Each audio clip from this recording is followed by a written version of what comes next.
Hello, people of the Revolution, and welcome to Puppet Show Talk Time. I'm your host, Deborah Sampson. We have 4 very special guests today, but 2 of them are foreign. First up is wife of Marquis de Lafayette, Adrienne de Lafayette.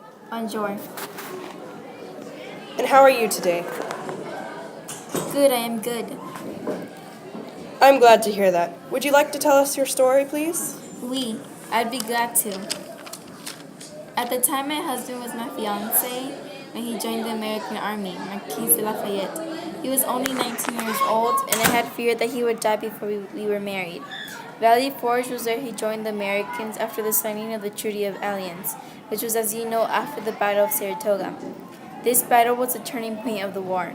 The French joined the British, and so on. I personally met Vanstubon. He made a weak army into the winners in the American Revolution with 3 morals: 1, order; 2, hygiene; and 3, discipline. After my husband became general, I met General Washington. I admired his fatherly care for the soldiers and war experience. I was even proud of being an ally with the Americans. Wonderful. Thank you for sharing your story on the American Revolution. Next, we have Phoebe Addicks, the oldest sister of Crispus Attucks. May we remember his significance. Phoebe, Well, it's good to be here. would you mind telling us your story? Well, I was a former slave. I was very happy when the American Revolution started. It allowed for us to fight for freedom for our country, even though after the American Revolution, it took many years for us to have rights and freedom.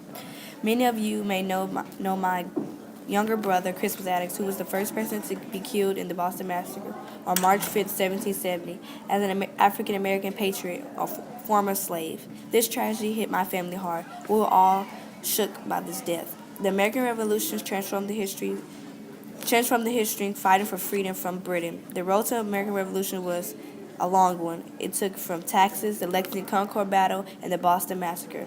The effect and the greatest thing from this battle that we learned and gained was that freedom and that our own country could stand alone. Beautiful. It's a tragedy the colonists didn't keep up their end of the bargain. Now let's hear from Matilde de Galvez, daughter of Bernardo de Galvez. Hello, Matilda. Hola. How are you today, or should I say, ¿cómo estás? Bien, gracias. Okay, so as you may know, I am the daughter of Bernardo de Galvez. He was born on July 23rd, 1746.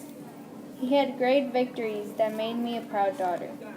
One of the victories was in Florida. He was able to stop the English from attacking the United States, and it made him a hero. He was always a hero for me.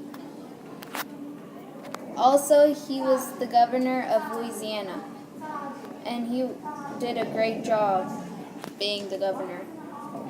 He also was the leader of the militia.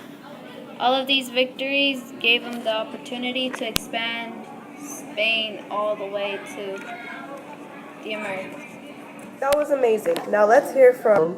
Top of the morning, ladies and gents. Oh, Lord Charles Cornwallis. I was just I going drove to... out that horrendous George Washington service in New Jersey, but when my back was turned, he reclaimed it.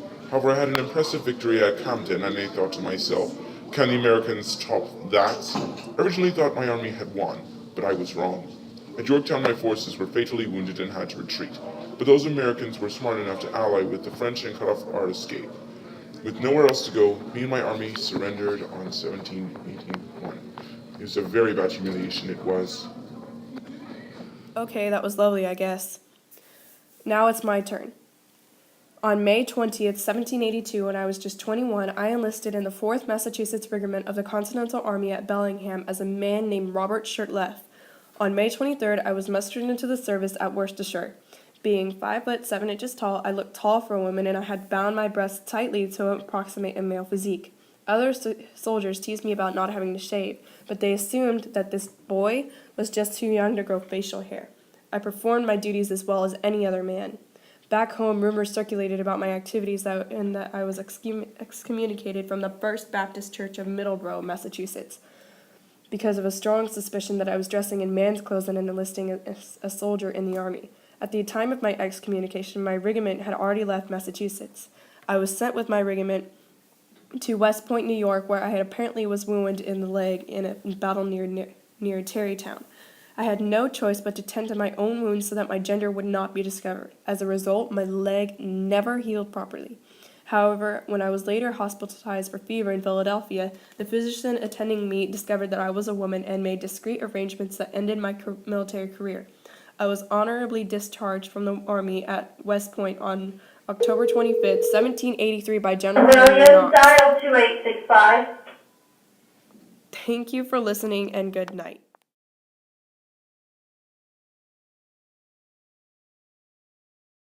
Next we have Phoebe Addicks, the oldest sister of Crispus Addicks.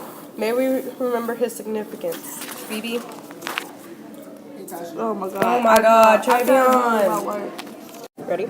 Hello, people of the Revolution, and welcome to Puppet Show Talk Time. I'm your host, Deborah Sampson. We have 4 very special guests today, but 2 of them are foreign. First up is wife of Marquis de Lafayette's wife. Now let's hear from Matilde de Galvez, daughter. Oh my god.